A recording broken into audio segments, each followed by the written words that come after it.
Hello and a very warm welcome to the Westbrook Family Dental podcast. I'm Dr. Jaydeep Sehgal, and I'm delighted you've joined us today. Right, so picture the scene. It's what, 6:30 a.m. You're in that haze, the one Oh, yeah. where you're kind of awake but your brain hasn't fully booted up for the day yet. Right. You stumble into the bathroom, total zombie mode, no coffee yet. The lights are way, way too bright. You grab your toothbrush, go on autopilot, and then comes the spit. And that's where the morning can take a sharp turn. Right. You look down into the sink and you see it. Pink. That little swirl of red in the toothpaste foam.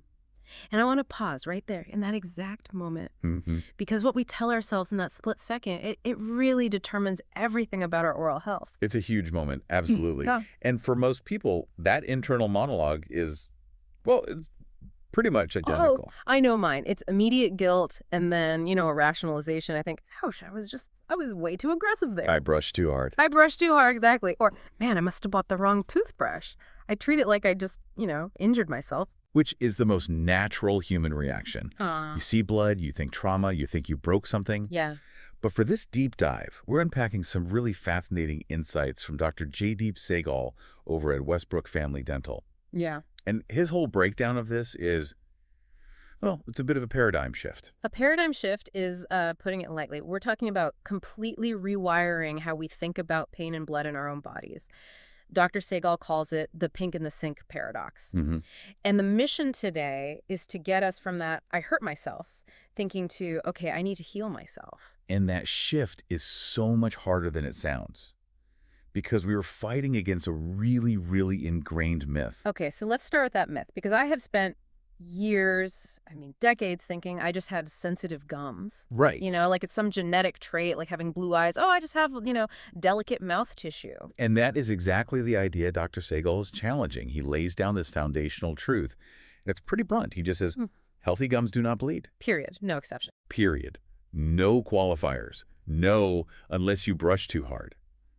If your gums are healthy, they are actually incredibly resilient. Think about what they do. They handle chewing steak, crunching on almonds, hot coffee. They are tough. And if you take a standard soft toothbrush, it is pretty much physically impossible to make healthy gums bleed just from brushing. Okay, so if I'm seeing pink, it's not because I'm the Hulk of toothbrushing. Exactly. It is not a mechanical error on your part. It is a sign of pathology, a sign that the tissue itself is sick. Wow. Sick that's a heavy word. But Dr. Sehgal uses this analogy that I think is the real light bulb moment for this whole thing. It takes the mouth out of the equation for a second. Yes, the hand washing analogy. This is brilliant because it just exposes our double standard. Walk us through it. So imagine you're out in the garden or you're working on your car, whatever. Your hands are dirty. You go to the sink, get some soap, and you start scrubbing your fingernails. A good standard wash. Okay. And suddenly you look down and your cuticles are bleeding. Just from soap and water. Just from the friction of washing your hands. Now, be honest. What's your immediate thought? Is it, oh, silly me, I scrubbed too hard? No way. I'd be horrified. I'd be thinking, what is wrong with my skin? Exactly. I'd think I had a disease or scurvy or something terrible. Right. You wouldn't blame the scrubbing. You'd immediately know the skin itself is compromised. The bleeding is a symptom of a condition, not the result of an action. But in the mouth. In the mouth, we have this massive blind spot. We accept bleeding as a normal part of cleaning. We've, normalized the pathology. Why do we do that? Is it just because we can't see it as clearly? That's a big part of it. It's dark, it's wet, it's kind of hidden. But Dr. Sehgal also points out we've been conditioned. Sensitive toothpaste, extra soft brushes, it all feeds this idea that gums are these fragile little flowers. Yeah. But if we just apply that hand-washing logic, the conclusion is kind of undeniable. If you bleed during a standard clean, you have an infection. Okay, infection. Let's get into the nitty-gritty of that. You mentioned the word we all know from commercials, gingivitis. But I feel like that word has lost all meaning. What is actually happening biologically when I see that pink in the sink? This is where it gets really interesting. We need to stop thinking of it as just sore gums and start seeing it as an active immune response. Yeah. Dr. Sehgal breaks it down. It starts, of course, with bacteria. Which is always there, right? Always. Your mouth is a microbiome. Bacteria are constantly trying to set up shop right where the tooth meets the gum. They form that film plaque. Okay. Now, normally you just brush it away. But if you miss a spot, if it sits there too long, the body notices. The body detects an invader. Correct. The immune system flags that bacteria as a foreign threat. And so what does the body do? It sends in the cavalry. It triggers inflammation. And inflammation is just the body's way of fighting something off? Yes. And here's the key takeaway. Inflammation involves vasodilation. The body literally widens the blood vessels in that specific spot to rush more blood to the front lines. So the gums get puffy because they're literally engorged with extra blood. Exactly. Engorged. And the tissue also becomes more permeable, leakier. It has to, so the white blood cells can get out of the vessels and attack the bacteria. So now you have tissue that's swollen, full of blood, and structurally weaker. It's like an overinflated balloon that's also made of thinner rubber. That is the perfect visual. So when you come along with floss or a toothbrush bristle, you aren't cutting healthy skin. You are just popping that overinflated fragile balloon. So the blood isn't the injury. The blood is the reaction to the infection that was already there. Yes. Dr. Segal calls the bleeding a red flag. Literally, it's your body waving a flare saying, hey, I'm overwhelmed down here. I need some help. Wow. That reframing is actually huge. It changes the bleeding from I failed at brushing to my body's communicating with me. It's just data. It is data, but, and here is the core of the paradox. It's data we usually misinterpret. So let's go back to the morning routine. You see the blood. Yeah. You feel that little sting. What is your gut instinct? To retreat, 100%. I treat it like a crime scene. Do not cross the tape. I'll avoid that spot, and I definitely won't floss there because I don't want to make it worse. And that survival instinct to protect what's wounded is exactly what makes the problem chronic. Because if I stop cleaning there, You're leaving the bacteria alone. The plaque builds up even thicker. The body screams louder, sends more blood, creates more swelling. It's a vicious cycle driven entirely by our instinct to avoid pain. So, okay, Dr. Segal has a prescription for this.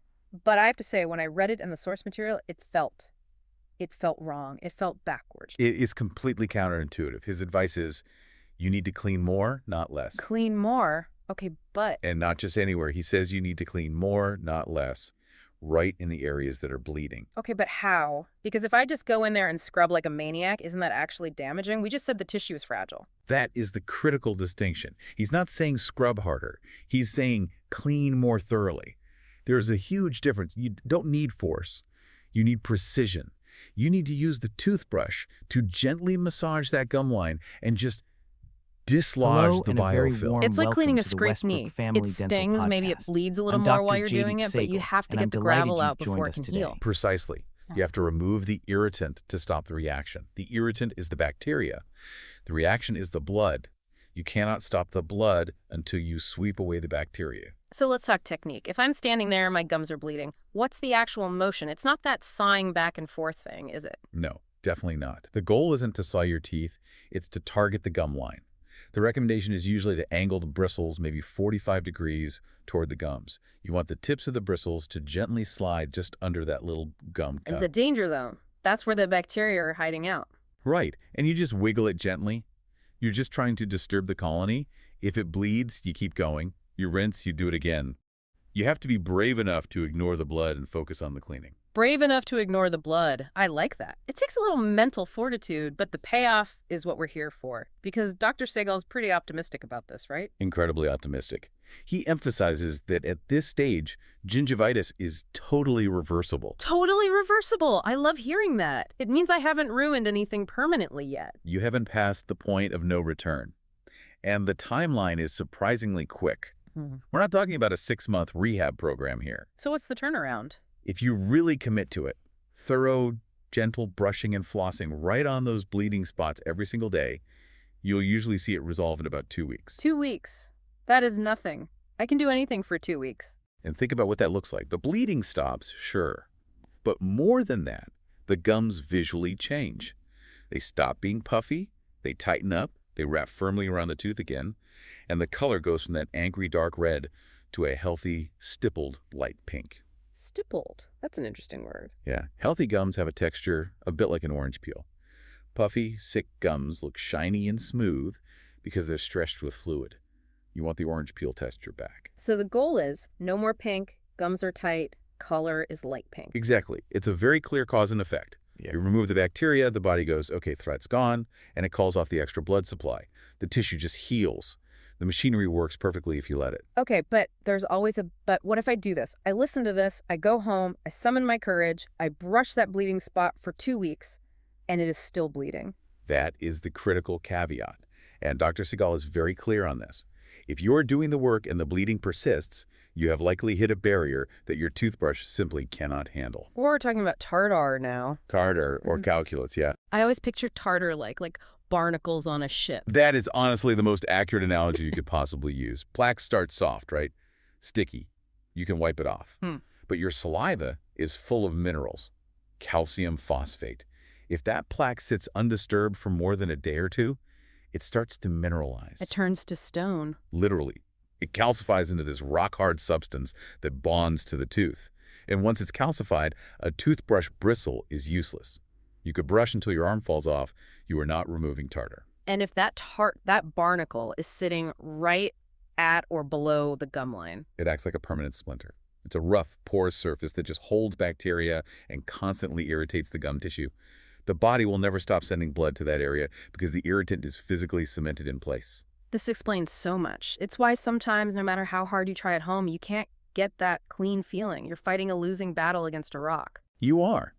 And this is where the 6-month rule comes in. Dr. Segal notes that if it's been more than 6 months since your last professional cleaning and you're seeing persistent bleeding, it's almost certainly tartar. This is the call the pros moment. It is, but we have to talk about the psychology here. Because why do people avoid the dentist when their gums are bleeding? Oh, shame. 100% shame. You feel like you're going to the principal's office. You think the hygienist is going to look in there, shake her head, and give you the lecture. You haven't been flossing, have you? That fear of judgment is a huge barrier. But looking at the philosophy from Westbrook Family Dental, they really try to dismantle that.